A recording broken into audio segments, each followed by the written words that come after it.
युद्ध, परमाणु विस्फोट, ग्लोबल वार्मिंग, कितना कुछ चल रहा है हमारा नीला ग्रह। और आखिर इन सब का जिम्मेदार कौन है? दोस्तों, हम लोग ही इन सब के लिए जिम्मेदार हैं। परंतु क्या आप जानते हैं हमारे सुंदर से ग्रह को ऐसा बनने में कितना समय लगा था? वो ग्रह जो हमारे लिए सबसे मूल्यवान है, वो कितने सालों के कठिन मेहनत का फल है, क्या आप जानते हैं? तो आइए आज हम चलेंगे समय में पीछे और शुरुआत से जानेंगे हमारे पृथ्वी का एक चट्टान के टुकड़े से लेकर एक जीवन समृद्ध ग्रह बनने का सफर। तो आइए हम समय में पीछे चलते हैं।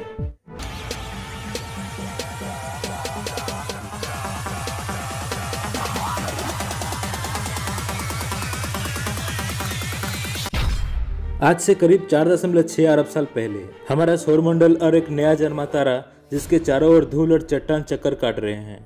दोस्तों, यहाँ हमारा पृथ्वी का नामो निशान तक नहीं है, क्योंकि हम समय से कुछ ज्यादा ही पीछे आ चुके हैं। अभी तक पृथ्वी के बनने की प्रक्रिया की शुरुआत नहीं हुई है, लेकिन इसकी नींव तैयार हो चुकी है। दोस्तों, ये चट्टान और धूल अब गुरुत्वाकर्षण के वजह से आपस में जुड़ रहे हैं। कई लाख सालों बाद अब एक भीमकाय चट्टान एक गोले में बदल चुका है, लेकिन इसे हम पृथ्वी नहीं कह सकते हैं, क्योंकि अब ये बहुत ही गर्म है और ये आज के वेनस यानी कि शुक्र ग्रह के समान है। आज से करीब 4.5 अरब साल पहले धरती की सत्ता पूरी तरह से खोलते हुए लावा से ढकी हुई है। आप गलती से भी नीचे पैर रखने की कोशिश मत करना, वरना आपके पास दोबारा रखने के लिए पैर ही नहीं बचेगा।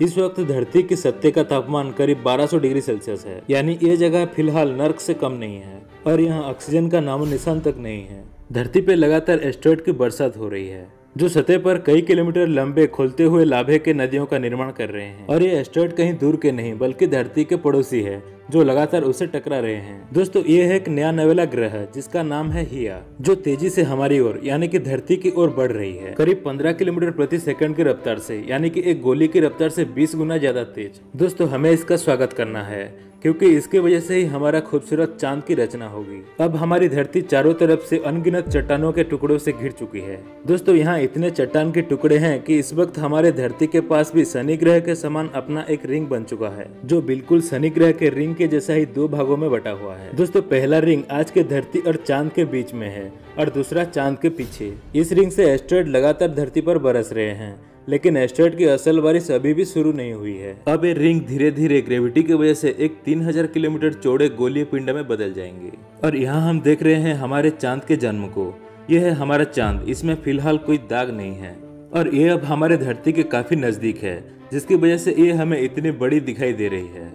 दोस्तों, इसका सरफेस अभी पूरी तरह से गर्म लावा से बना हुआ है और इतने करीब होने की वजह से ये लगातार धरती पर अपना गुरुत्वाकर्षण प्रभाव डाल रहा है। करीब 30 लाख साल बाद अब हमारे सोलर सिस्टम में कुछ ऐसा होने वाला है जिसके बारे में आप शायद ही जानते होंगे। दोस्तों, हमारे सौरमंडल के गैस जायंट अपने ऑर्बिट्स में बदलाव कर रहे हैं और इस बदलाव की वजह से सौरमंडल के एस्टेरॉयड्स और कॉमेट्स के बीच एक ग्रेविटेशनल मेश तैयार हो रहा है, जो इन एस्टेरॉयड और कॉमेट्स को सौरमंडल के आंतरिक भाग में धकेल रहा है। और यही वो समय है जब हमारे चांद को इन एस्टेरॉयड के वजह से उसके जाने पहचाने दाग मिलने वाला है। बाय द वे, इस समय हमारा चांद बहुत ही गर्म था। ये आसमान से एक बड़े लालटेन की तरह चमकता था और ये धरती के इतने करीब था कि इसका गुरुत्वाकर्षण हमारी धरती को आज की तुलना में 25 गुना ज्यादा प्रभावित करता था। हमारी धरती पर एक दिन 24 घंटों का नहीं बल्कि केवल 6 घंटों का होता था और इसके कारण धरती के लाभा के नदियों में लहरें आज के समुद्री लहरों से 20 गुना ऊपर तक उठती थी। लेकिन भला हो हमारी चांद का, जो धीरे धीरे समय के साथ साथ हमारी धरती से दूर चला जाएगा और इससे धरती की घूर्णन धीमी होने लगेगी और लाभा के नदियां ठंडी होने लगेंगी, जिससे धरती की सतह का निर्माण होगा। इस वक्त आसमान में ये भीमकाय चमकीला चांद एकमात्र चीज नहीं है जो आपके ध्यान आकर्षित करेगा, बल्कि अब आपको 2 बहुत ही चमकीले तारे भी आसमान में देखने को मिलेंगे।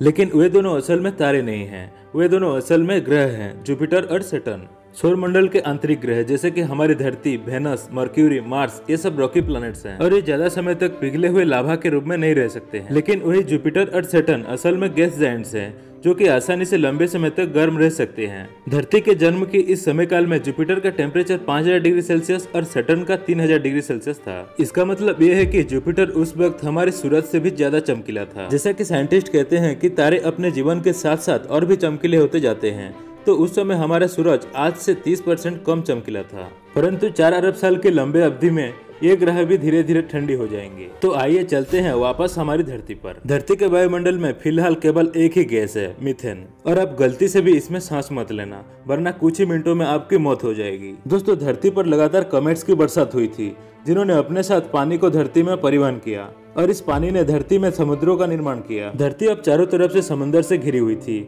लेकिन ना तो यहाँ पैर रखने के लिए जमीन था और ना ही सांस लेने के लिए ऑक्सीजन। दोस्तों, हमारी धरती अभी कुछ हद तक पृथ्वी कहने लायक बन चुकी है, लेकिन अभी भी इसमें जीवन का बीज नहीं पन पाया है। आखिर इसके बाद क्या हुआ था और धरती पर जीवन की शुरुआत कैसे हुई थी, इस पूरे कहानी को जानने के लिए इंतजार कीजिए नेक्स्ट एपिसोड का। तो आज के लिए बस इतना ही। अगर आपको ये वीडियो पसंद आया हो तो इसे लाइक करें और अपनी फ्रेंड्स और फैमिली के साथ शेयर करें। और अगर आप अभी तक हमारे चैनल को सब्सक्राइब नहीं किया है तो चैनल को जरूर सब्सक्राइब करें। तो मिलते हैं नेक्स्ट एपिसोड में, तब तक के लिए आप सबका दिल से धन्यवाद।